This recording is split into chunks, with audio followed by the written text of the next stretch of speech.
الحمدللہ رب العالمین والصلاة والسلام علی سید الانبیاء والمرسلین اللہم صلی علی سیدنا و مولانا محمد وعلی آلہ واصحابہ وبارک وسلم وصلی علیہ۔ دنیا کے تمام دیکھنے والوں کو، تمام چاہنے والوں کو، تمام پیار کرنے والوں کو، اور جہاں جہاں تک اس وقت میری آواز کو سنا اور مجھے دیکھا جا رہا ہے، جنید اقبال کی جانب سے انتہائی محبت کے ساتھ السلام علیکم۔ ایک بار پھر ناظرین، آپ کو پر نور صبح نور کے ساتھ میں دل کی گہرائیوں سے خوش آمدید کہتا ہوں، اور آئیے بلا توقف چلیں گے حضرت ابو انیس محمد برکت علی علیہ رحمہ کی تالیف اسماء النبی کریم صلی اللہ علیہ وآلہ وسلم سے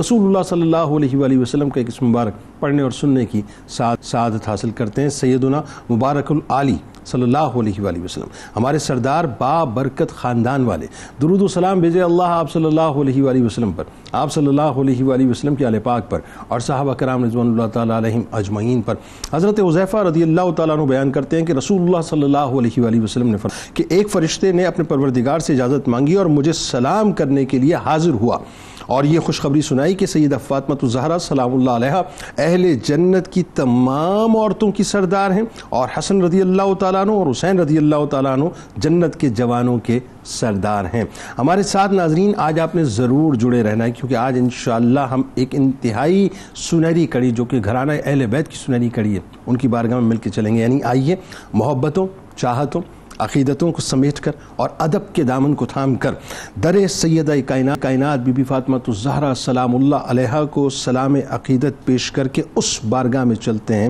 جو سلسلہ ائمہ اہل بیت کے 11ویں خوشبودار پھول ہیں، جن کی حیات طیبہ جہد مسلسل سے عبارت ہے، ظلم سہ کر بھی معاف کر دینا جن کی عادت ہے، اور جن کی حیات طیبہ جہد مسلسل عبارت ہے، جو امام علی نقی علیہ السلام کے لال ہیں، رتبے میں جو بے مثل و بے مثال ہیں، جو عسکری بھی ہیں، ہادی بھی ہیں، ذکی بھی ہیں، خالص سراج بھی ہیں، اور ابن الرضا بھی ہیں، جن کو 29 برس کی مختصر عمر مبارک نصیب ہوئی، مگر جس آزمائش و تکالیف و مصائب کا سامنا آپ علیہ السلام کو رہا، اور جس انداز سے آپ نے اسے جھیلا اور جھیل کر بھی اصلاح امت کا کام آپ نے نہ چھوڑا، یہ خاص وصف یقیناً ناظرین گھرانہ اہل بیت ہی کا خاصہ ہے کہ اگر شعبدباز پادری کی صورت ایک فتنہ بپا ہو جائے جس سے مسلمانوں کے ایمان کو خطرہ لاحق ہو جائے، اور قید و بند میں رکھنے کے باوجود بھی خلیفہ کی جانب سے آپ علیہ السلام کو باقاعدہ مدد کے لیے پکارا جائے، تو آپ اس وقت سارا جبر بھول کر اپنے نانا جان کی امت کے ایمان کو بچانے کے لیے نکل آتے ہیں۔ اگر الحاد کا فتنہ سر اٹھاتا ہے اور اٹھاتا ہوا نظر آتا ہے تو آپ علیہ السلام انتہائی نرم اور مدلل انداز میں اسحاق کندی کی اصلاح کر کے الحاد کے فتنے کو روکتے ہوئے نظر آتے ہیں۔ ناظرین کرام، ایک بات تو آپ کیٹیگوریکلی ذہن میں رکھیے کہ اہل بیت اطہار کی عظیم ہستیوں کی سیرت پاک اس بات کا برملا اظہار کرتی ہوئی نظر آتی ہیں کہ وہ دنیا سے زیادہ آخرت کی فکر رکھتے تھے۔ ان کی زندگی کا ہر عمل اس خاص سوچ کا حامل تھا کہ یہ دنیا ناپائیدار ہے، جس کی کوئی وقت کوئی حیثیت نہیں ہے، مکمل طور پہ ہیچ ہے، جبکہ مومن کے لیے اللہ تبارک و تعالیٰ آخرت کو پسند فرماتا ہے، اور یہ خیال بھی ہمیشہ تعلیمات ائمہ طاہرین میں ملتا ہے کہ دنیا دار فانی ہے، جبکہ آخرت بنیادی طور پر دار البقا ہے۔ لہذا حضرت امام حسن عسکری علیہ السلام بچپن ہی سے نسب پاک کی فضیلت کو ایک طرف رکھ کر خوف خدا کا اس حد تک مجسم بنے ہوئے تھے، اور اپنی آخرت کو لے کر اس حد تک فکر مند تھے کہ بچپن ہی میں ایک موقع پر بہلول دانا رحمۃ اللہ علیہ جیسے دانا و بینا کو حکمت و دانائی کی وہ باتیں بتا دیں کہ ان کو فرط حیرت کے اندر مکمل طور پہ مبتلا کر دیا۔ سیدنا امام حسن عسکری علیہ السلام اس عظیم ترین سلسلہ عصمت کی خوبصورت ترین لڑی ہیں جس کا ہر حلقہ انسانی کمالات کے جواہر سے مرصع بھی ہے اور مرقع بھی ہے، جن کی مبارک ہستی میں ناظرین علم و حلم، عفو و کرم، سخاوت و ایثار، خوف خدا و خوف آخرت، سبھی اوصاف بے مثل و بے مثال بن کر نظر آتے ہیں۔ آپ علیہ السلام بھی ناظرین دیگر ائمہ اہل بیت کی طرح ظلم و ستم کی انتہا کو جھیلتے رہے، چونکہ آپ کی آنے والی نسل سے خلفائے عباسی کو خطرہ تھا، لہٰذا خلیفہ وقت نے آپ کی شہرت اور مقبولیت کے پیش نظر نظر یہ خیال کیا کہ کہیں میرے تخت کو خطرہ لاحق نہ ہو جائے، لہٰذا آپ علیہ السلام کو صرف قید میں نہیں رکھا گیا بلکہ سفاکی کی انتہا کرتے ہوئے آپ کو آئسولیشن میں رکھا گیا۔ آپ علیہ السلام کی 29 سالہ حیات طیبہ ناظرین 3 حصوں میں ہمیں منقسم نظر آتی ہے۔ ایک دور آپ کا مدینہ پاک کا ہے جو تقریباً 13 برس پر محیط ہے، ایک دور آپ کا 10 برس کا ہے جو کہ امامت سے پہلے سامورا کے اندر گزرا، اور ایک دور آپ کا ایسا ہے ناظرین کہ جو 6 سال پر محیط ہے، جس میں آپ کی مدت امامت بھی شامل ہے اور قید و بند کی صحبتیں بھی شامل ہیں۔ اسی مدت امامت میں ناظرین حضرت امام حسن عسکری علیہ السلام نے بے انتہا تکالیف کو اور جبر کو جھیلا۔ آپ علیہ السلام نے متوکل باللہ سے معتمد باللہ تک تقریباً 6 خلفاء کے ادوار بھی دیکھے، ان کا جبر بھی دیکھا، ان کی طرف سے دی گئی تکالیف کو بھی سہا، مگر آپ نے صبر کا دامن کسی طور سے نہیں چھوڑا۔ وہ ایسے خلفاء تھے جو اپنے آپ کو اور اپنی حکومت کو مستحکم کرنے میں لگے رہتے تھے، یعنی دنیا کے پیچھے دوڑتے رہتے تھے۔ انہیں اس بات سے بالکل غرض نہیں تھی کہ یہ کتنی سنہری لڑی ہے، یہ کون لوگ ہیں، ان کا گھرانہ کیا ہے، اور امام سے صرف اس لیے خائف تھے کہ انہی کی نسل سے امام مہدی علیہ السلام نے تشریف لانا ہے۔ کردار کی بلندی ناظرین ایسی کہ دشمنوں کو بھی امام حسن عسکری علیہ السلام سے زیادہ کوئی مقام اور مرتبے میں، علم و ورع میں، زہد و عبادت میں، وقار و حیبت میں، حیا و عفت میں، شرف و عزت میں اور قدر و منزلت میں ممتاز اور نمایاں نہیں معلوم ہوا۔ یعنی اذیت و آزار دینے والے، قید و بند میں رکھنے والے بھی گلشن فاطمہ الزہرا سلام اللہ علیہا کے اس خوشبودار پھول کی عبادت و ریاضت و زہد و تقوی کی مہک کے وہ مناظر دیکھتے ہیں کہ زبان مجبور ہو جاتی ہے یہ بات کہنے پہ کہ بے شک یہ شخص دن کو روزہ رکھتا ہے اور رات کو خدا کی عبادت کرتا ہے، اور اللہ تبارک و تعالیٰ نے اپنی راز و نیاز سے ان کو نوازا ہوا ہے۔ آئیے آغاز کرتے ہیں ناظرین۔ ہمارے ساتھ 3 شخصیات اس وقت موجود ہیں جو یقیناً کسی بھی کی محتاج نہیں ہے۔ پہلی شخصیت ممتاز عالم دین محترم جناب علامہ اکرام حسین القادری صاحب تشریف فرمائیں۔ دوسری شخصیت ممتاز عالم دین جناب سید اویس علی شاہ صاحب تشریف فرمائیں، اور تیسری شخصیت ممتاز عالم دین جناب مفتی محمد مدنی رضا صاحب تشریف فرمائیں۔ تینوں آپ کو السلام علیکم، خوش آمدید۔ آغاز کرتے ہیں آپ سے علامہ صاحب، اور ظاہر ہے ایک ایسی ہستی ہمارے لیے یہی بہت شرف ہے کہ ان کی بارگاہ میں ہماری حاضری لگے کہ کل بروز محشر اہل بیت کی نظر کرم ہم سب کو انشاءاللہ نصیب ہو۔ امام حسن عسکری علیہ السلام ظاہر ہے اہل بیت کی انتہائی سنہری کڑی ہیں۔ ترتیب کے اعتبار سے پہلے تو بتائیے کہ یہ کڑی کیا ہے، دوسرا آپ کے اجداد کے فضائل ہم تو کیا بیان کریں، بس اس میں حصہ ڈالتے ہیں، اور جو حسین القابات آپ کی شخصیت کے ساتھ جڑے ہوئے میں چاہتا ہوں ذرا اس پر بھی گفتگو کریں، اور خاص طور پر میں یہ بھی بتائیے یہ جو عسکری آپ کو کہا جاتا ہے یہ کیوں کہا جاتا ہے؟ بسم اللہ الرحمن الرحیم۔ سب سے پہلے تو ہماری یہ یقیناً سعادت مندی اور ہمارے لیے خوش نصیبی اور خوش بختی ہے کہ تاجدار کائنات صلی اللہ علیہ وآلہ وسلم کی مبارک ذریت اور آپ کی آل میں سے ایک ایسی ہستی اور ایک ایسی شخصیت کا آج ہم تعارف کر رہے ہیں کہ جنہوں نے دنیا میں عمر تو انتہائی مختصر گزاری، لیکن وہ اتنی اجلی، اتنی ستھری اور اتنی عظیمت و یوں سمجھیے کہ بردباری سے سرشار ہے کہ آپ کی شخصیت آج بھی ہمارے لیے مشعل راہ کا مقام رکھتی ہے۔ کنیت ابو محمد کے ساتھ حسن کہلانے والے حضرت امام حسن عسکری رضی اللہ تعالی عنہ کو جب ہم دیکھتے ہیں تو آپ کی ولادت باسعادت مدینہ المنورہ میں ہوئی ہے، جمعۃ المبارک سید الایام ہے، اور 232 ہجری کا سال ہے۔ حضرت امام حسن عسکری رضی اللہ تعالیٰ عنہ کی ولادت جن کیفیات یا جس دور میں ہو رہی ہے، سیاسی اعتبار سے جو حالات ہیں اس سے ناظرین بخوبی آگاہ ہیں کہ عباسی خلفاء کا ایک ایسا سلسلہ اس وقت جاری ہے کہ جنہوں نے اہل بیت اطہار پر بالخصوص اپنے مظالم کا سلسلہ محض عصبیت کی بنیاد پر قائم کر رکھا ہے، اور اپنی سلطنت اور اپنی بادشاہت کو بچانے کے لیے اس عظیم خون سے انہوں نے جھگڑا اور دشمنی مول لے رکھی۔ بالکل ایسا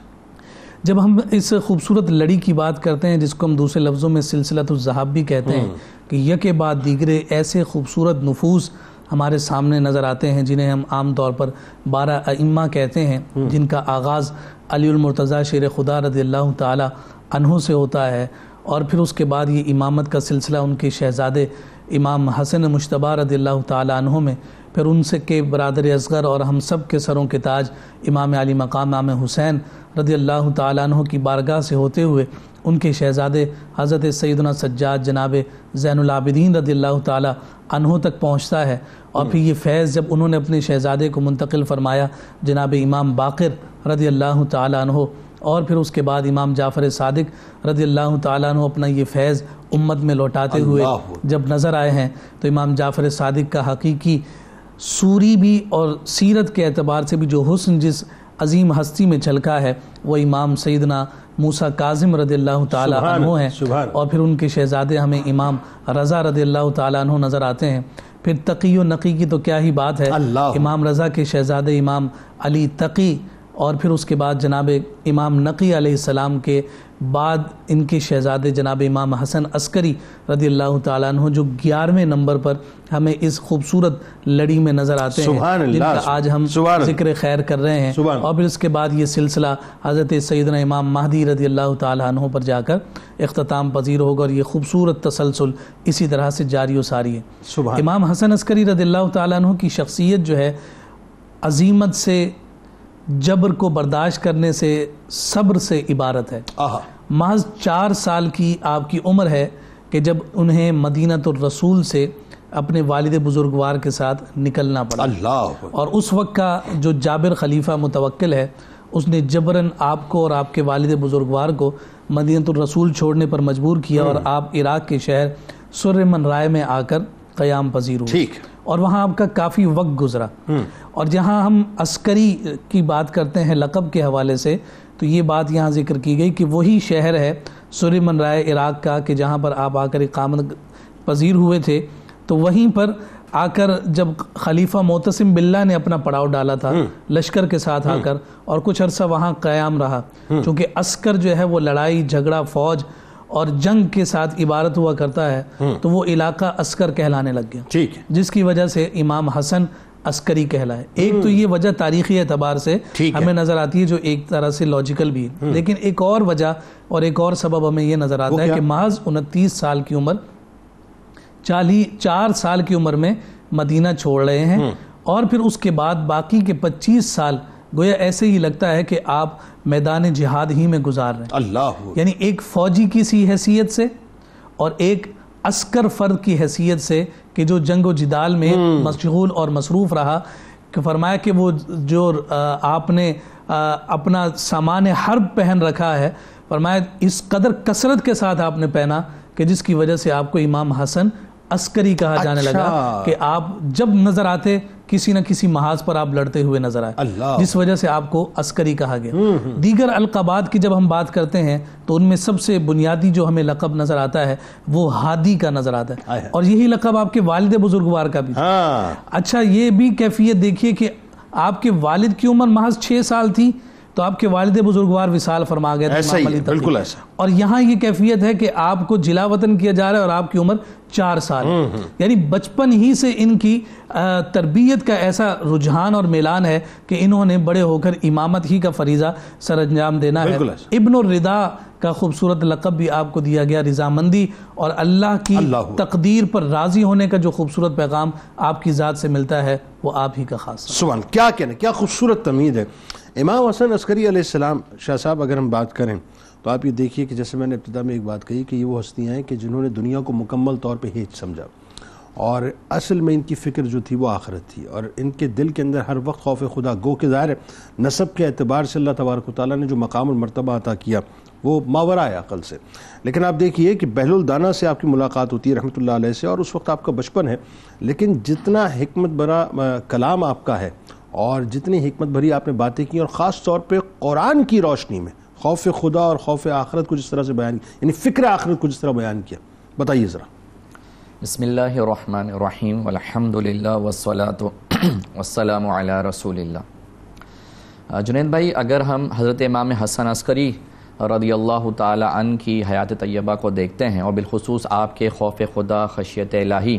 اور قرآن مجید فرقان حمید کی روشنی میں اس کو دیکھتے تو ایک ٹرائنگل نظر آتا ہے۔ ایک طرف ہمیں اہل بیت اطہار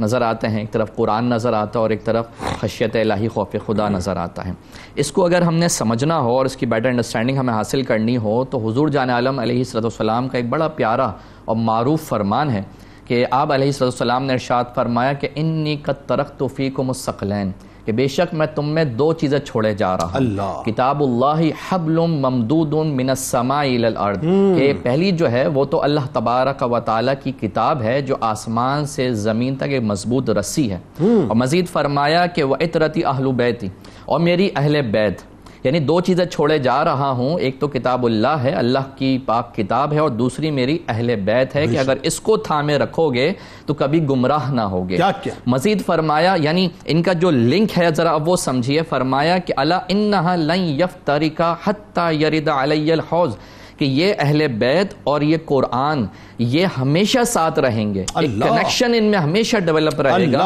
اور یہ اس وقت تک رہے گا جب تک یہ حوض کوثر میرے پاس جمع نہ ہو جائے۔ اکبر، اللہ، یعنی ایک خاص کنیکشن، ایک خاص ربط آپس میں جو ان کا ایک ربط ہے وہ اس قدر نرالا ہے کہ اگر قرآن کی تعلیمات کی اگر تجسیم کی جائے تو وہ اہل بیت اطہار ہے، اور اگر اہل بیت اطہار کی سیرت کو دیکھنا ہو وہ قرآن ہے۔ مطلب ایک طرف تھیوری ایک طرف پریکٹیکل ہے نا، ایگزیکٹلی، ایک طرف تھیوری ہے ایک طرف پریکٹیکل ہے، اور یہ جو مضامین چاہے وہ خوف خدا کے ہوں، خشیت الہی کے ہوں، یہ تو اہل بیت اطہار خاندان نبوت کے اندر تو بدرجہ اتم موجود تھے، اور چونکہ جیسے قرآن مجید فرقان حمید میں فرمایا کہ یا ایھا الذین آمنوا اتقوا اللہ، کہ اے وہ لوگ جو ایمان لائے اللہ سے ڈرو، اور مزید فرمایا وَلِمَنْ خَافَ مَقَامَ رَبِّهِ جَنَّتَانِ، کہ وہ شخص کہ جو اللہ کے حضور کھڑے ہونے سے ڈرے، اللہ کی بارگاہ سے اسے دو جنتیں ملیں گی۔ اور اگر فکر آخرت پہ ہماری جو ہے اس پہ گفتگو کریں تو اللہ پاک نے ارشاد فرمایا کہ یا ایھا الذین آمنوا اتقوا اللہ، اے وہ لوگ جو ایمان لے اللہ سے ڈرو، وَلْتَنْظُرْ نَفْسٌ مَا قَدَّمَتْ لِغَدٍ، اور ہر جان وہ جان لے، وہ غور و فکر کر لے کہ کل کے لیے اس نے کیا بھیجا، آخرت میں اسے کیا ملنا ہے۔ تو یہ قرآن کے وہ مضامین ہیں، قرآن کے وہ مفاہیم ہیں کہ جو اہل بیت نبوت کے اندر بدرجہ اتم موجود، اور جب بالخصوص ہم سیدنا امام حسن عسکری رضی اللہ تعالیٰ عنہ کی بات کریں تو یہ چونکہ اسی گھرانے میں پرورش پائی ہے جس گھرانے میں قرآن کی آیات نازل ہوئی، تو جب ان کی پرورش اس انداز میں ہوئی تو بڑے بڑے حکماء، بڑے بڑے صلحاء، بڑے بڑے دانشور جن کی شہرت دانشوری کے حوالے سے معروف ہے معاشرے کے اندر، زمانے کے اندر، جن میں بہت بڑا نام حضرت بہلول دانا کا ہے، تو وہ ان سے جب حضرت بہلول دانا سے جب حضرت امام حسن عسکری رضی اللہ تعالیٰ عنہ کا ایک جو ہے وہ ایک یوں سمجھ لیں کہ ان سے آمنا سامنا ہوتا ہے تو دیکھتے ہیں کہ حضرت امام حسن عسکری رضی اللہ تعالیٰ عنہ عمر کم ہے، 4 سال آپ کی عمر ہے، اور بچوں کے ساتھ آپ موجود، تو بچے جو ہیں وہ کھلونوں سے کھیل رہے ہیں، لیکن ایک نورانی چہرے والا بچہ جو ہے وہ خاموش کھڑا ہوا ہے، وہ نمناک آنکھوں سے موجود ہے۔ حضرت بہلول دانا وہ اس بچے سے سوال کرتے ہیں کہ بیٹا آپ کیوں نہیں کھیل رہے؟ غالباً آپ کے پاس جو ہے وہ کھلونے نہیں ہیں جو دیگر بچوں کے پاس ہیں، لہٰذا آپ اس لیے نہیں کھیلے، میں آپ کو کھلونے لے کے لا دوں گا۔ آج یہاں پر حضرت امام حسن عسکری رضی اللہ تعالی عنہ نے جو جواب حضرت بہلول دانوں کو دیا وہ جواب یہ ہے کہ ہم یہاں پر کھیل کود کے لیے نہیں آئے، ہم تو علم اور عبادت کے لیے آئے ہیں۔ پھر آپ نے قرآن مجید 4 برس کی عمر میں آپ جواب 4 برس کی عمر میں آپ کا یہ مقام ہے، خوف خدا کا، خشیت الہی کا، فکر آخرت کا، اور پھر علم و حکمت جو ہے، یعنی دیکھیے کہ اس سے کتنی سیرابی آپ کی شخصیت کو۔ بالکل، اور آپ نے قرآن کی آیت وہاں پہ کوٹ کی، یعنی ایسا نہیں ہے کہ صرف ایک بات کر دی بلکہ قرآن کی آیت کوٹ کر کے اپنی بات کو ایک انڈورس کر دیا، فرمایا فَحَسِبْتُ أَنَّمَا خَلَقْنَاكُمْ عَبَثًا، کہ کیا تم نے یہ گمان کر لیا کہ ہم نے تمہیں عبث بنایا ہے؟ فرمایا وَأَنَّكُمْ إِلَيْنَا لَا تُرْجِعُونَ، کہ تمہیں ہماری طرف پلٹنا نہیں۔ حضرت بہلول دانا جو اپنے وقت کے بہت بڑے دانشور حکیم ہیں ان سے یہ کلام کیا جا رہا ہے۔ اچھا، جب یہ کلام ایک بچے سے سنا جو بظاہر عمر میں کم ہے، جب ان سے یہ سنا تو آپ حیرت زدہ رہ گئے، اور یقیناً آپ نے جان لیا کہ یہ کوئی عام بچہ نہیں ہے، کوئی عام شخصیت نہیں ہے۔ آپ نے مزید کہا کہ مجھے مزید کوئی چیزیں خوف خدا کے حوالے سے حکمت بھری چیزیں مجھے بیان کیجئے، تو اس وقت حضرت امام حسن عسکری رضی اللہ تعالی عنہ نے چند اشعار جو خوف الہی اور خشیت الہی اور فکر آخرت پر مبنی تھے وہ بیان کیے۔ اچھا، بیان تو کیے لیکن اس بیان کی ہیبت ایسی تھی کہ آپ جو ہے خود اس سے بے ہوش ہو گئے۔ ہوش میں آتے ہیں حضرت حسن عسکری رضی اللہ تعالیٰ سے بہلول دانا یہ عرض کرتے ہیں کہ بیٹا آپ تو ابھی کم سن ہیں، آپ کی عمر تو کم ہے, آپ سے تو مواخذہ نہیں ہوگا. یہ جملے کلیجے کو کاٹ دینے والے جو آپ بیان کرنے جا رہے ہیں. تو وہ تو کہہ رہے ہیں کہ آپ سے تو مواخذہ نہیں ہوگا, آپ کی تو عمر کم ہے, لیکن آپ نے وہ جواب عطا فرمایا کہ میں نے اپنی والدہ کو دیکھا ہے, ان سے یہ سیکھا ہے کہ جب چولہا جلاتی ہیں نا تو پہلے چھوٹی جو لکڑیاں ہوتی ہیں ان کو ڈالا جاتا ہے, کہیں ایسا نہ ہو رب بے نیاز اللہ الصمد رب بے نیاز جب بروز معاشر جہنم کو بھڑکائے تو ایسا نہ ہو کہ چھوٹے ایندھن جمع کرنے کا جب حکم ہو تو پھر چھوٹے ہم جیسوں کو یہاں پہ وہ ڈالنے کا حکم. اللہ جبکہ وہی بات ہے, وہ جو عمر جو ہے وہ آپ کی چھوٹی ہے, لیکن وہی بات ہے کہ کیا معلوم کہ وہ نورانی گھر جو اس نورانی گھر کا جو ہے وہ آپ لخت جگر ہیں, لیکن جن کے صدقے آپ دیکھیں یہاں پہ جو اہم ترین بات ہے, میں اسی سلسلے کو ذرا سا آگے بڑھاتا ہوں کہ یہ جو گھر ہے بنیادی طور پہ, اس گھر کا ایک ایک فرد ہمیں بنیادی طور پہ بتلاتا ہوا نظر آتا ہے کہ انہی کے صدقے سے ہماری بخشش ہونی ہے, انہی کے صدقے سے ہماری مغفرت ہونی ہے, یہی بنیادی طور پہ ہماری شفاعت فرمائیں گے. لیکن یہ اس لیول پہ جا کے ہمیں سوچنے پہ مجبور کر رہے ہیں کہ ہم جو ہے وہ اللہ تبارک و تعالیٰ کی بارگاہ میں اس انداز سے حاضر ہوتے ہیں, تو ہماری اور آپ کی اوقات پھر کیا ہے صاحب؟ اب ذرا یہ بتائیے علامہ صاحب, یہیں پہ اسی سلسلے کو اس طرح جوڑ لیتے ہیں کہ ایک طرف تو آپ کی شخصیت کا یہ پہلو ہے اور ایک طرف آپ کی شخصیت کا یہ پہلو ہے کہ خلفائے بنو عباس کو خاص طور پہ ہم نے دیکھا کہ ائمہ اہل بیت سے ایک خاص بغض, خاص دشمنی تھی. بالخصوص اگر ہم امام حسن عسکری علیہ السلام کی بات کرتے ہیں, چونکہ ظاہر ہے آج ان کا تذکرہ پاک ہے, تو ایک تو یہ بتائیے کہ آپ نے کتنے خلفاء کے ادوار دیکھے, کس طرح کا ظلم آپ کے اوپر روا رکھا گیا, کس طرح کے مصائب آپ نے دیکھے, کس طرح کے دکھ دیکھے. یعنی آپ چونکہ ظاہر اس سلسلے میں بظاہر 11ویں امام اور آخری کڑی ہیں, اب امام مہدی علیہ السلام جو ہے ان کا انتظار ہے, تو کس طرح کی صورتحال آپ کے ساتھ ہے, بتائیے ذرا. بسم اللہ الرحمن الرحیم. اگر ہم خلفائے عباسی کو دیکھیں, یعنی جتنے بھی سلطنت عباسیہ کے خلفاء تھے, وہ انہوں نے آغاز سے ہی اپنا جو رویہ تھا اہل بیت اطہار کے ساتھ مناسب نہیں رکھا تھا. اگر ہم دیکھیں تو دوسرے خلیفہ جو منصور ابو جعفر عبداللہ سے, ان کے دور کے اندر ہی کچھ ایسی چیزیں ہوئیں, وہ بڑے سخت مزاج تھے اور وہ اہل بیت اطہار پر اور علماء کے اوپر بہت زیادہ ظلم کرتا تھا. تو اس دور میں اگر ہم دیکھیں نا, بہت سخت مزاج تھا. تو اس دور کے اندر ہی اس نے امام اعظم ابو حنیفہ رحمۃ اللہ تعالیٰ علیہ کے اوپر بھی کوڑے لگوائے تھے,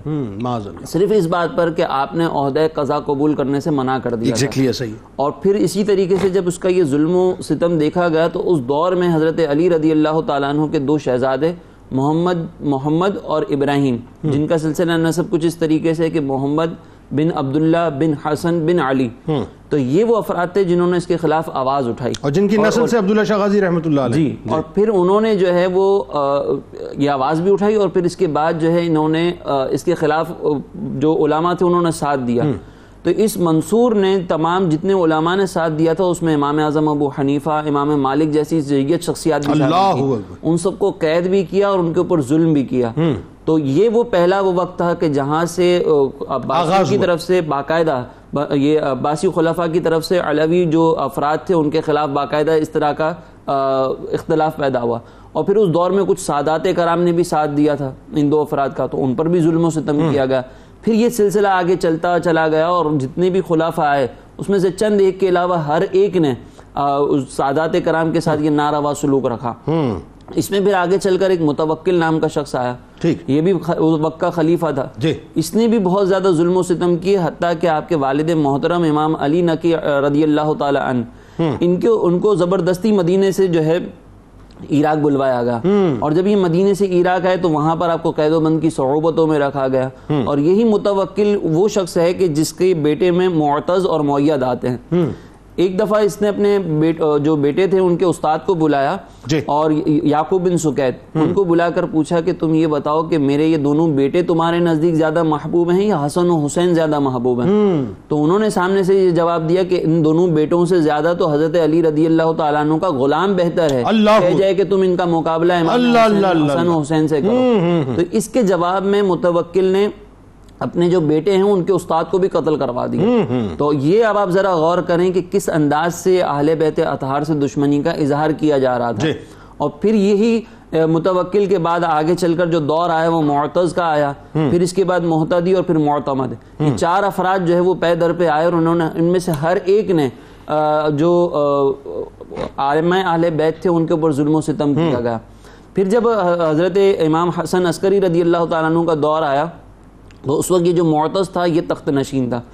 پھر اس نے بھی امام حسن عسکری رضی اللہ تعالیٰ عنہ کو قید و بند میں رکھا. پھر اس کے بعد محتدی کا دور آیا. پھر جب معتمد کا دور آیا تو اس دور کے اندر آپ پر کثیر ظلم و ستم کیا گیا. اور یہاں پہ یہ لکھا گیا ہے کہ آپ کو 6 سال کا آپ کو جو عرصہ تھا سامورا میں، اس میں 3 سال آپ جو ہے وہ قید و بند میں رہے تھے. اور وہاں پر آپ کے اوپر طرح طرح کے ظلم و ستم کیے گئے اور اس میں پھر آپ کے اوپر اس انداز سے یہ رویہ رکھا گیا. یہاں پر ایک بات میں ضرور ذکر کروں گا کہ جو دشمنی کی وجہ تھی، اس کی وجہ یہ تھی کہ ان کو اپنی سلطنت کی فکر تھی کہ ہماری سلطنت جو ہے وہ یہ ضائع ہو جائے گی. اور اس کی وجہ کیا تھی کہ یہ ائمہ اہل بیت ان کے ظلم و ستم کے خلاف آواز اٹھاتے تھے کیونکہ دل میں خوف خدا موجود تھا. اور پھر آگے چل کر یہ ان کو معلوم تھا کہ اصل میں جو نبی کریم علیہ الصلوۃ والسلام کی خلافت ہے،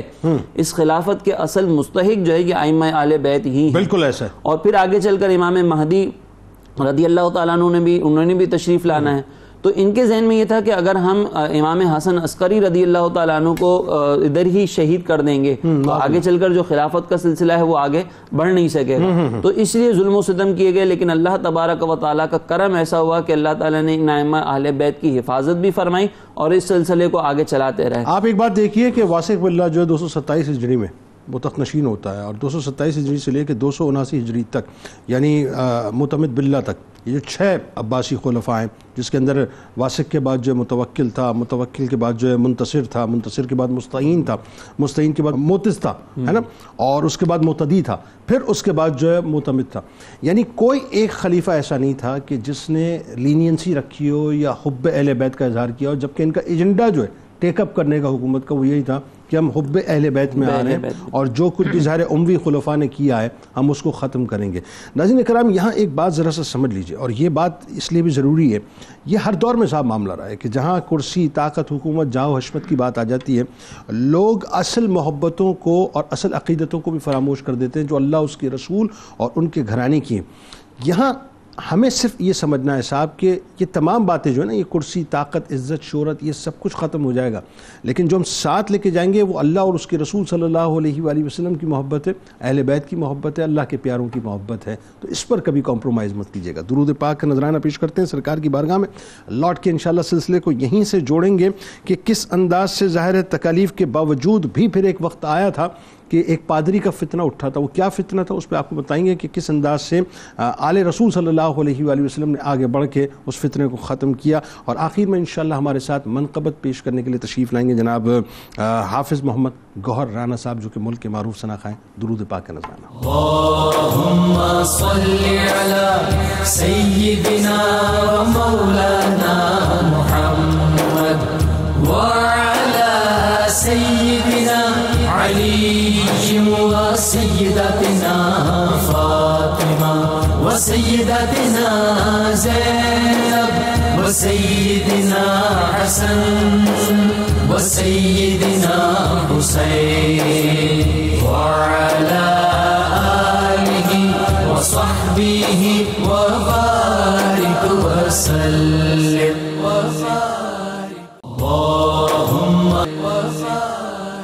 ایک بار پھر ناظرین میں آپ کو خوش آمدید کہتا ہوں. سلسلہ ائمہ اہل بیت کی 11ویں کڑی، سنہری کڑی، جناب امام حسن عسکری علیہ السلام کی بارگاہ میں ہدیہ عقیدت پیش کر رہے ہیں. اور آپ کے ویسے تو ظاہر ہے کئی نصیحتیں، کئی مواعظ ملتے ہیں، کئی اقوال ملتے ہیں، لیکن ایک قول میں آپ کے سامنے پیش کرتا ہوں کیونکہ مجھے لگتا ہے کہ آج فی زمانہ اس کی بہت ضرورت ہے.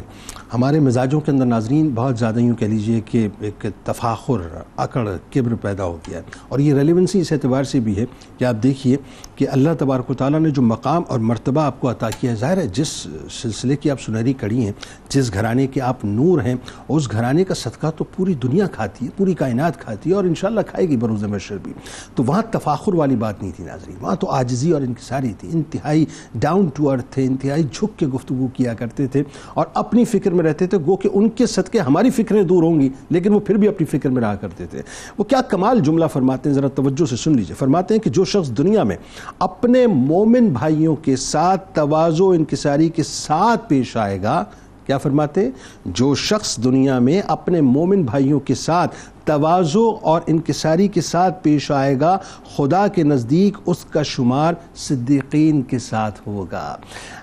مال کی پھونپھاں، دولت کی پھونک ہاں، اسٹیٹس کی پھونک ہاں، یہ جو ہمارے ہیں نا صاحب کہ ہمارے پاس طاقت ہے، قوت ہے، جاو عشمت ہے، ایک لمحہ لگتا ہے صاحب انسان جو ہے ختم ہو جاتا ہے، ایک لمحہ لگتا ہے، پتہ بھی نہیں چلتا. یعنی ابھی سانس آ رہی ہے، یہ سانسوں کے درمیان کی کوارڈ جو چل رہی ہے، جیسے گھڑی چلتی ہے نا، میں عموماً ایک مثال دیتا ہوں گھڑی کی کہ یہ ٹک ٹک ٹک چل رہی ہے، یہ کسی وقت بھی رک جائے گی. یہ زندگی کا سیل جو اچانک بند ہو جائے گا، اچانک کوئی خرابی آ جائے گی اور پتہ چلا سارا معاملہ جو ہے، سارا چیپٹر وائنڈ اپ ہو جائے گا. تو اکڑ نہیں ہونی چاہیے، ڈاؤن ٹو ارتھ رہیں، جھکے رہیں. اللہ تبارک و تعالیٰ عاجزی کو پسند کرتا ہے اور عاجزوں کو پسند کرتا ہے. ذرا علامہ صاحب بتلائیے کہ ایک تو ظاہر تشدد کے حوالے سے، ظلم و جبر کے حوالے سے بات ہوئی، قید و بند کی صحبتوں کے حوالے، ظاہر جو ایک خوف بنیادی طور پہ تھا، یہ جو خلفائے بنو عباس کا ظلم و ستم تھا اور خاص طور پہ جو قید و بند کی جو تکالیف آپ نے برداشت کی، پھر ایک وقت ایسا آیا کہ ایک عیسائی پادری تھا، اس کا فتنہ اٹھا اور مسلمانوں کے ایمان پہ بات آ گئی. تو پھر وہی بات آ گئی کہ جس طرح سے امام علی مقام نے خروج فرمایا تھا، جس طرح سے ظاہر ہے آپ کے اجداد جو ہے باہر نکلے تھے، ایمان پہ بات آ جائے، اسلام پہ بات آ جائے، اس پہ کوئی کمپرومائز نہیں. نانا جان کے دین پہ بات آ جائے، کوئی کمپرومائز نہیں ہے. تو قرآن کے فرامین اور انبیاء کی سنت پر عمل کرتے ہوئے کس انداز سے آپ نے اس فتنے کو رد فرمایا، ذرا بتائیے. جی بلا شبہ یہ دور، جس دور میں حضرت امام حسن عسکری رضی اللہ تعالی عنہ نے اپنی پاکیزہ زندگی گزاری ہے، یہ بہت سارے نظریاتی فتنوں کا دور تھا، جہاں ہمیں دہریت نظر آئی، الحاد نظر آیا، وہیں ساتھ ساتھ قدرت باری تعالیٰ کے حوالے سے بھی مختلف اعتراضات لوگوں کے ذہنوں میں جنم لے رہے تھے. اچھا یہ بات تو طے ہے کہ جتنے بھی خلفاء مظالم کر رہے ہیں، لیکن حقیقت حال میں وہ جانتے ہیں کہ ان ہستیوں کا مقام اور مرتبہ کیا ہے. بالکل ایسا. نبی رحمت صلی اللہ علیہ وسلم کے حوالے سے قرآن مجید فرقان حمید نے ذکر کیا تھا، یعرفونہ کما یعرفون ابناءہم، یعنی مدینہ کے یہودی جب ایمان نہیں لے کر آ رہے تو حضور نبی رحمت صلی اللہ علیہ وسلم ان کے لیے دعا فرماتے ہیں کہ شاید یہ مجھے جانتے نہیں. تو قرآن کہتا ہے یہ آپ کو ایسے جانتے اور پہچانتے جیسے اپنی اولاد کو. اور پھر یہی حضور علیہ السلام کی اولاد میں بھی سلسلہ قائم رہا کہ جنہوں نے اپنی بادشاہت کو قائم رکھنے کے لیے ان عظیم ہستیوں پر مظالم ڈھائے ہیں، وہ اچھی طریقے سے جانتے تھے کہ اس خون کا تقدس کیا ہے اور ان ہستیوں کا مقام اور مرتبہ کیا ہے. لیکن سلطنت کے سامنے اور دنیاوی جاہ و جلال کے سامنے وہ اپنے آپ کو اتنے بڑے گناہ میں آلودہ کیے ہوئے. بلکہ دیکھیں نا وہ احمد بن عبداللہ بن خاقان جو ہے ظاہر معتمد تھا، وہ کتنی عزت کیا کرتا تھا، جب بھی آپ کے سامنے ذکر آتا کہتا آپ سے بڑا مرتبہ کسی کا نہیں. بالکل. لیکن ظاہر سی بات ہے کہ دنیا کا جو جاہ و جلال ہے، اس کا جو ناز و نعام ہے، آرام و آسائش ہے، اس کے سامنے وہ ان ہستیوں کو بالائے طاق رکھتے ہوئے نظر آتے ہیں. بالکل ایسے. اب یہاں جس خاص واقعے کی جانب آپ نے اشارہ کیا ہے، یہ ایک عیسائی پادری ہے اور اس پادری نے کچھ کیفیات ایسی قائم کر دیں کہ جس کے نتیجے میں مسلمان اپنے ایمان سے دور ہو کر عیسائیت کی جانب راغب ہو رہے ہیں. ایام اسیری ہے، معتمد کا دور ہے. ٹھیک ہے. اچھا قحط پڑ گیا، قحط اس قدر شدید ہو گیا کہ زمین کی ہریالی تک ختم ہو گئی. اللہ اکبر. تو اس وقت جو ہے معتمد نے سارے مسلمانوں کو حکم دیا کہ گھروں سے باہر نکلو اور نماز استسقاء ادا کرو. مسلمان باہر آئے، ایک دن نماز ادا کی، بارش نہیں ہوئی، دوسرے دن کی نہیں ہوئی، تیسرے دن کی نہیں ہوئی. اس کے ذہن میں نہ جانے کیا خیال آیا کہ چوتھے دن اس نے عیسائی پادری کو کہا کہ تم اپنے رفقا کے ساتھ آ کر دعا مانگ. چوتھے دن جب آ کر اس نے دعا مانگی، ابھی دعا ختم نہ ہوئی کہ بارش ہونے لگ گئی. لوگ متاثر ہونے لگے. اگلے دن پھر وہ آیا، دوبارہ دعا کی، پھر بارش ہو گئی.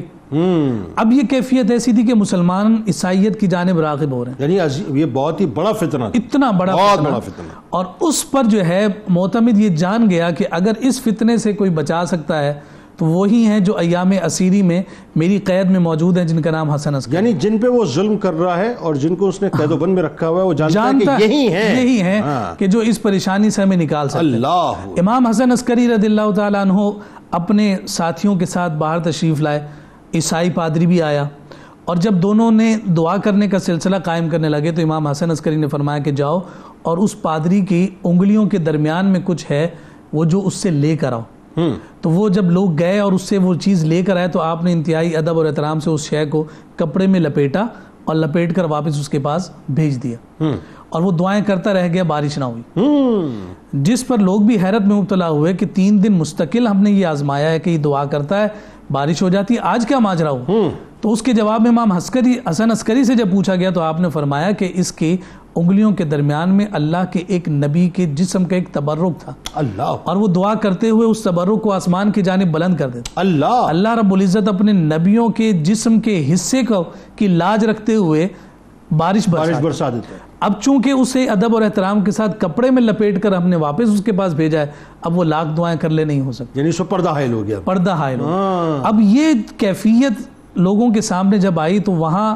ایک طرف تو ایمان کے ساتھ لوگوں کا جو اعتقاد ہے وہ مضبوط ہوا الحمدللہ، اور دوسری طرف اللہ رب العزت کی برگزیدہ ہستیوں کے تبرکات کی جو عظمت اور شان ہے، بالخصوص انبیاء کی، اس کا بھی ایک مقام اور مرتبہ لوگوں کے سامنے آیا کہ اللہ رب العزت اپنے پاک بندوں کے جسموں کے اتنا لحاظ، اتنا حیا فرماتا ہے، تو جو ہستیاں اس روئے زمین پر اللہ رب العزت کی جانب سے مخلوق کی ہدایت کے لیے آتی رہیں، ان انبیاء اور رسول کا مقام. پھر ایک اور بات دیکھیے کہ وہاں یہ بھی آشکار ہوا، لیکن وہی بات ہے پھر وہ بدبخت ہے، وہاں یہ بھی آشکار ہوا کہ یہ ہے وہ گھرانہ جن کے سامنے اللہ تبارک و تعالیٰ نے تمام پردوں کو اٹھا کر رکھا ہے، لیکن بات وہی ہے کہ بدبختی اپنے عروج پہ تھی. اچھا، ایک تو یہ سلسلہ جو فتنہ پادری تھا، ایک اور فتنہ وہاں پہ بپا ہوا، اور وہ فتنہ ظاہر ہے آج بھی پریویل کرتا ہے. آپ دیکھیں اس وقت جو ہے وہ ایتھیزم کی اگر ہم بات کریں یا الحاد کی بات کریں تو لوگ اس طرف توجہ نہیں کر رہے. پاکستان کے اندر بھی جو ہے وہ الحاد بہت بڑھتا جا رہا ہے، بہت بڑھتا جا رہا ہے. ہم تو آپس میں الجھے ہوئے نا صاحب کہ تو کون اور میں کون، یہاں تو کام ہی کچھ اور اب ہو رہا ہے صاحب، کام ہی کچھ اور ہو رہا ہے. تو اس زمانے میں فتنہ الحاد جو ہے وہ اٹھا تھا اور بہت تیزی سے پھیل رہا تھا.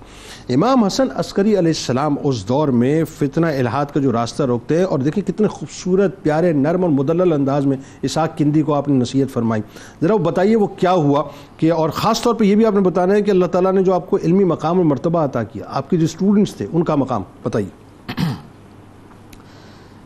جنید بھائی، ابتدائے اسلام سے مختلف انداز میں اغیار جو ہیں وہ دین اسلام پر حملہ آور ہوتے رہے. جب منطق اور فلسفہ یونان سے اسلام میں آیا، عرب میں آیا، تو بہت سارے لوگ اس کے فریب میں آ کر الحاد کی طرف بڑھنے لگے. اور جب بالخصوص اگر ہم اس واقعے کی طرف بات کریں، اس طرف آپ نے اشارہ کیا، تو حضرت امام حسن عسکری رضی اللہ تعالیٰ کے دور میں فتنہ الحاد جو پریویل ہوا، جو ایتھیزم پریویل ہوا، اس کا اگر جو کہا جائے سرخیل کہا جائے تو وہ اسحاق کندی تھا. اچھا، اس نے کیا اسحاق کندی نے بنیادی طور پر قرآن مجید فرقان حمید کی آیات میں ایسا معنی وضع کیا، اور اس معانی میں جو تناقض تھا، باہم کانٹرڈکشن تھا، وہ لوگوں کے سامنے پیش کرنا، اس کو ابھارا بنیادی، اس کو ابھارا، اور اپنے مطلب کی جو ہے وہ اپنا اس کی انٹرپریٹیشنز جو ہیں بیسیکلی اس نے کام ہی یہ کیا کہ قرآن مجید کی جو آیات تھی اس کو اپنے معانی، اپنے مفاہیم کے اعتبار سے ان کو دیکھا اور ان کو جمع کیا، اور آپس میں جو ان میں تناقض تھا وہ لوگوں کے سامنے پیش کیا، تناقض القرآن کی صورت، جبکہ وہ بظاہر تھا، وہ حقیقت میں نہیں تھا. اچھا، جب یہ معاملہ حضرت حسن عسکری رضی اللہ تعالیٰ کی بارگاہ میں گیا تو آپ منتظر ہوئے کہ موقع ملے اور میں اس کا رد کروں. تو بہرحال ہوا یہ کہ جب آپ کے بارگاہ میں اس اسحاق کندی کے کچھ شاگرد آئے اور انہوں نے جب یہ بات کہی تو حضرت امام حسن عسکری رضی اللہ تعالیٰ عنہ نے ان کو یہ کہا کہ تم اپنے استاد کو کیوں نہیں روکتے کہ ایسے فضول اور عبث کام میں لگا ہوا ہے، ایسے لغو کام میں لگا ہوا ہے، اس کو روکو اس سے. تو انہوں نے یہی کہا کہ وہ تو ہمارے استاد، ہم کیا کہیں. بہرحال حضرت امام حسن عسکری رضی اللہ تعالیٰ عنہ نے انہوں نے کہا کہ تم نے صرف جا کے چند سوالات اس کے کر لینے، جب سوالات کرو گے تو خود ہی وہ ٹھیک ہو جائے گا. بہرحال اب ہوا کیا، سوالات کیا تھے؟ سوالات یہ تھے کہ حضرت امام حسن عسکری رضی اللہ تعالیٰ عنہ نے یہ کہا کہ جب تم اس کے پاس جاؤ تو کہنا کہ ان اتاک ھذا المتکلم بھذا القرآن هل يجوز مراده بما تکلم منه عن المعانی التي قد ظننتها انك ذهبت الیہ. یعنی جب تم ان کے پاس جاؤ تو اس سے یہ کہنا کہ جو معنی تم نے قرآن کا لیا ہے، اگر متکلم قرآن وہ معنی سے برات کا اظہار کر دے، یعنی اللہ تبارک و تعالیٰ یہ بات بیان فرما دے کہ میرا یہ معنی، یہ مراد، یہ مفہوم نہیں تھا، تو کیا تب بھی تم یہی معنی مفہوم مراد لو گے؟ اچھا، اب جب یہ بات، یہ سوال مل گیا اور بچوں کو، جو شاگردوں کو پریپیئر کر دیا اور بھیجے اسحاق کندی کے پاس، تو اسحاق کندی کے پاس گئے، پہلے تھوڑی سی انسیت کی باتیں کی ان بچوں نے اور پھر یہی سوال رکھ دیا. اچھا، جب سوال رکھا تو سوال رکھنے کے بعد وہ سمجھ گیا کہ یہ بچوں کے لیول کا سوال تو نہیں ہے، یعنی یہ سوال یہ ان شاگردوں کی سوچ میں، فہم میں تو نہیں آ سکتا، یہ کوئی ہائی لیول کا، نیکسٹ لیول کا کوشچن ہے. تو بہرحال جب وہ پوچھا بچوں سے کس نے سوال کیا یہ، تو بچوں نے پہلے تو لا علمی کہ ہمارا ہی سوال ہے کہ ہم نے ہی کیا، لیکن جب اس نے قسمیں دی تو کہا کہ یہ سوال جو ہے وہ حضرت امام حسن عسکری رضی اللہ تعالیٰ عنہ ان سے بڑا علمی مقام اس وقت کسی کا ان سے بڑا علمی مقام مرتبہ کسی کا نہیں ہو سکتا. تو اس نے یہی کہہ کے اپنی گویا کہ منصف المزاج تھا نا,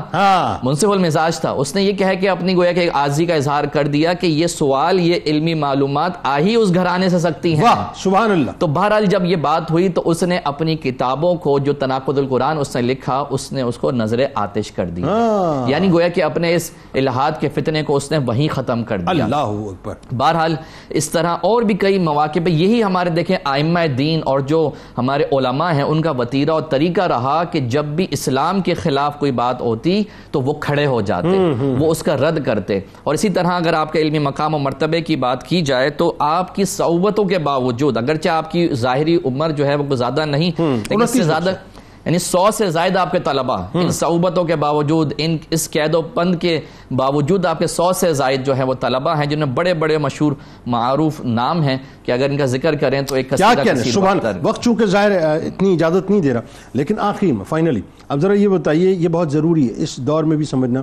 کہ جہاں یہ ہستیاں اللہ تبارک و تعالیٰ نے ان کو یہ مقامات عطا کیے ہیں, وہاں آپ دیکھیے جو ایک جنہیں آپ مورل ویلیوز کہتے ہیں, جنہیں آپ مورل گراؤنڈز کہتے ہیں, اس پر بھی یہ مطلب نیکسٹ لیول پہ نظر آتے ہیں کہ جس پہ ہم صرف سوچتے ہیں کہ صاحب کاش ان کا پرتاؤ میں مل جائے, کاش ان کی خیرات مل جائے. آپ کے اخلاق کے بارے میں بتائیے, آپ کے اوصاف و محاسن کے بارے میں, خاص طور پہ جو آپ کا زہد و تقوی و عبادات ہیں کہ اتنی مصیبت, اتنی صحبتیں, لیکن وہ جو سجدہ ہے اس کی طوالت اپنی جگہ موجود ہے. پھر ایک اور بات جو خاص وصف اس گھر کا, سخاوت, درگزری, یہ تمام احوال جو ہیں آپ کی شخصیت میں نظر آتے ہیں. قرآنی تعلیمات کی روشنی میں بتائیے. بسم اللہ الرحمن الرحیم. جیسے کہ ابھی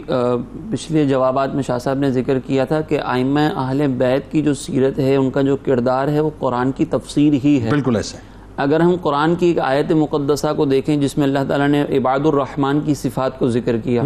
اللہ نے فرمایا کہ عباد الرحمن الذین یمشون علی الارض ہونا, کہ یہ اللہ کے بندے وہ ہوتے ہیں کہ جو زمین پر عاجزی کے ساتھ چلتے ہیں. وَإِذَا خَاطَبَهُمُ الْجَاهِلُونَ, اور جب ان سے کوئی جاہل خطاب کرتا ہے قَالُوا سَلَامًا, تو وہ سلام کہتے ہیں اور اس کو نظر انداز کر کے آگے بڑھ جاتے ہیں. وَالَّذِينَ يَبِيتُونَ لِرَبِّهِمْ سُجَّدًا وَقِيَامًا, اور یہ وہ لوگ ہیں کہ جو اپنے رب کی رضا کے لیے راتیں قیام میں اور سجدوں میں گزارتے ہیں. اللہ. اب یہاں پر آپ دیکھیں کہ عاجزی انکساری بھی اعلیٰ درجے کی ہے. ابھی پچھلے واقعات بھی ذکر ہوئے, آپ نے بھی بیان کیا ایک قول عاجزی سے ریلیٹڈ. اور پھر عبادت کے بارے میں بھی اگر دیکھا جائے تو عبادت کا حال یہ تھا کہ جب معتمد آپ کو قید و بند میں رکھنے کے بعد کسی سے کچھ بھی پوچھتا کہ ان کے حالات کیسے ہیں, یہ کیا کرتے ہیں, تو سامنے سے ایک ہی جواب ملتا تھا کہ یہ قائم اللیل ہیں, صائم الدہر ہیں. دو افراد جو منتخب کیے تھے وہ کہتے تھے کہ یہ جو ہے وہ قائم اللیل ہیں, صائم الدہر ہے, راتوں کو نمازیں پڑھتے ہیں, دن میں روزے رکھتے ہیں, اور کلام ان کا کیا ہے, وہ ذکر خدا ہے, اس کے علاوہ کسی سے کوئی بات نہیں کرتے. یہ ان کی عبادت کا عالم تھا. اسی طریقے سے آپ کو قلیل وقت ملا لوگوں کے درمیان رہنے کا, لیکن سخاوت ایسی تھی کہ جب بھی آپ کو حکومتوں کے درمیان جب کوئی وقفہ آتا تھا, اس میں جب آپ قید سے باہر تشریف لاتے تو اس وقت بھی آپ کے در پر جو بھی آتا تھا وہ کچھ نہ کچھ آپ سے لے کر ہی جاتا تھا. اور یہ بھی صفت قرآن بیان کرتا ہے. یہ بھی صفت قرآن بیان کرتا ہے. اسی طریقے سے آپ دیکھیں کہ اس وقت جو ہے وہ احمد بن عبداللہ خاقان کا آپ نے ذکر کیا, وہ باقاعدہ حکومت کی طرف سے اوقاف و صدقات کا گورنر تھا. ٹھیک ہے. وہ اس کے سامنے جب ائمہ اہل بیت کا ذکر ہوتا اور خاص طور پر امام حسن عسکری کا ذکر ہوتا تو وہ یہ کہتا کہ میں نے ان سے بڑھ کر علم و ورع, زہد و عبادت اور شرف و عزت میں کسی کو نہیں دیکھا. یہ ان کی عالم. پھر قرآن میں ایک اور جگہ پہ نبی کریم علیہ الصلوۃ والسلام کو فرمایا خذ العفو وامر بالمعروف, کہ آپ درگزر کرنے کو اختیار کریں اور نیکی کا حکم دیں. یہ سرکار علیہ الصلوۃ والسلام کی سیرت میں ہمیں اعلیٰ درجے میں نظر آتا ہے کہ سرکار علیہ الصلوۃ والسلام نے لوگوں کو معاف فرمایا. یہی چیز جو ہے وہ آپ کی ذات مقدس میں بھی ہمیں نظر آتی ہے. امام حسن عسکری رضی اللہ تعالیٰ عنہ کے بارے میں آتا ہے کہ جب آپ کے والد محترم کی تجہیز و تکفین کا سلسلہ چل رہا تھا تو اس وقت کے اندر کچھ خادمین تھے جنہوں نے گھر کی کچھ اشیاء کو چرا لیا تھا. کمال واقعہ ہے یہ. تو اب جب وہ اشیاء کو چرا لیا تو اس کے بعد جب آپ تجہیز و تکفین سے فارغ ہوئے تو وہاں پر آپ کو معلوم چل گیا تھا کہ یہ ہمارے جو خادمین ہیں ان میں سے کون کون لوگ ہیں. آپ نے ان سے سوال کیا, انہوں نے پہلے تو ٹال مٹول کرنے کی شروع کی کہ ہمیں نہیں معلوم. تو آپ نے پھر سامنے سے کہا کہ اگر تم مجھے یہ بتا دو کہ وہ چیزیں تم نے لی ہیں تو ٹھیک ہے, میں تمہیں معاف کر دوں گا, اور اگر تم نہیں بتاؤ گے تو میں چیزیں بھی تم سے حاصل کروں گا اور پھر اس کے بعد تمہیں سزا بھی دوں گا. تو یہ ہم دیکھتے ہیں کہ پھر ان خادمین نے سامنے سے اس بات کا اقرار کیا کہ ہاں وہ چیزیں ہم نے ہی چرائیں تھیں. تو آپ نے ان کو بغیر کسی سزا کے، بغیر کسی طنز و تعانی کے ان کو معاف کر دیا. تو یہاں پر آپ کے یہ عفو درگزر کا واقعہ بھی دیکھیں تو وہ ہمیں نظر آتا ہے، سخاوت بھی دیکھیں تو وہ ہمیں اعلیٰ درجے پر نظر آتی ہے، عبادت بھی دیکھیں تو وہ بھی اعلیٰ درجے پر نظر آتی ہے، اور علم اپنی جگہ جو ہے نظر آتا ہے، اور علم اپنی جگہ پر ہے. اور یہاں پر ان تمام چیزوں کے بعد اگر ہم دیکھیں تو قرآن کی جتنی تعلیمات ہیں وہ آپ کی سیرت میں ہمیں اعلیٰ درجے پر نظر آتی ہیں. سبحان اللہ. بہت شکریہ آپ تینوں احباب کا، آپ تشریف لائے اور کیا خوبصورت محفل سجی ہوئی تھی. ناظرین، حضرت امام حسن عسکری علیہ السلام کی بارگاہ میں کل بروز محشر بس اللہ کرے جتنے سننے والے ہیں، جتنے ذکر کرنے والے ہیں، سب کو امام حسن عسکری علیہ السلام کی نظر عنایت نصیب ہو جائے تو کیا ہی بات ہو جائے. کتاب الشفا کی جانب آپ کو لیے چلتے ہیں. سورۃ الطہر کی فضیلت آپ کو بتلاتے ہیں کہ اگر کوئی شخص موسمی تبدیلی کے باعث بخار یا کسی اور مرض میں مبتلا ہو جائے، جیسا کہ آج کل آپ کو پتہ ہے بہت جو ہے بخار وائرل ہوا ہے، اور یہ خاص طور پہ مطلب فلو وغیرہ کی بڑی صورتحال ہوتی ہے، لوگوں کی کیفیت بڑی ڈیفرنٹ ہوتی ہے. تو روایتوں میں ملتا ہے کہ سورۃ الدہر کی آیت نمبر 13 41 بار پڑھ کر پانی پر دم کر کے اس کو وقفے سے پلائیں، انشاءاللہ بہت جلد صحت بحال ہو جائے گی.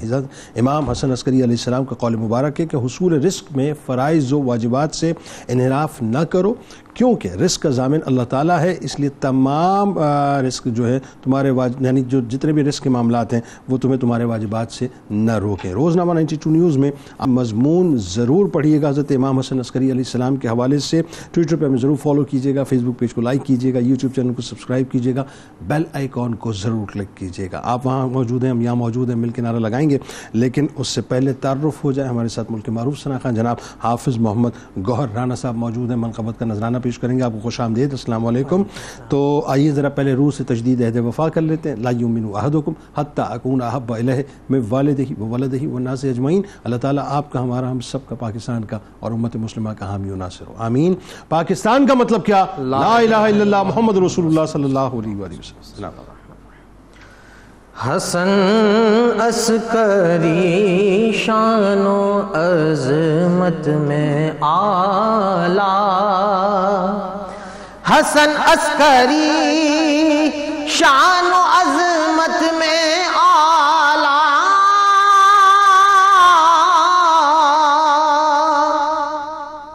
حسن عسکری شان و عظمت میں اعلیٰ، سیادت میں اعلیٰ، کرامت میں اعلیٰ، سیادت میں اعلیٰ، کرامت میں اعلیٰ، علوم و معارف محاسن کے حامل، علوم و معارف محاسن کے حامل، شرف میں ہے یکتا، فضیلت میں اعلیٰ، شرف میں ہے یکتا، فضیلت میں اعلیٰ، خدا سے انہیں آشنائی ملی ہے،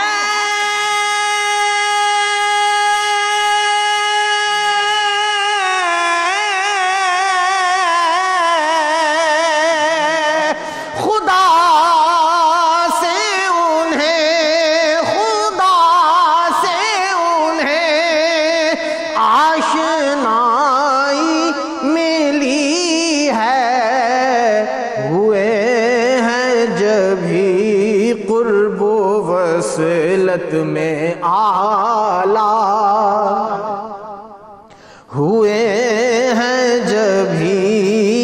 قرب و وصلت میں اعلیٰ، میں ان کی ثنا میں ہوں مصروف ساجد،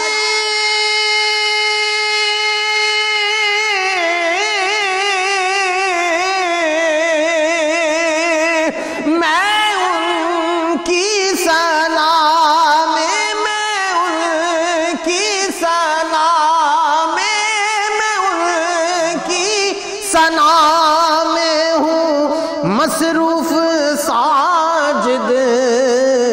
جو ہیں فضل و رحمت میں عزت میں اعلیٰ، جو ہیں فضل و رحمت میں عزت میں اعلیٰ، سعادت میں اعلیٰ، کرامت میں اعلیٰ، حسن عسکری شان و عظمت میں اعلیٰ، سعادت میں اعلیٰ، کرامت میں اعلیٰ.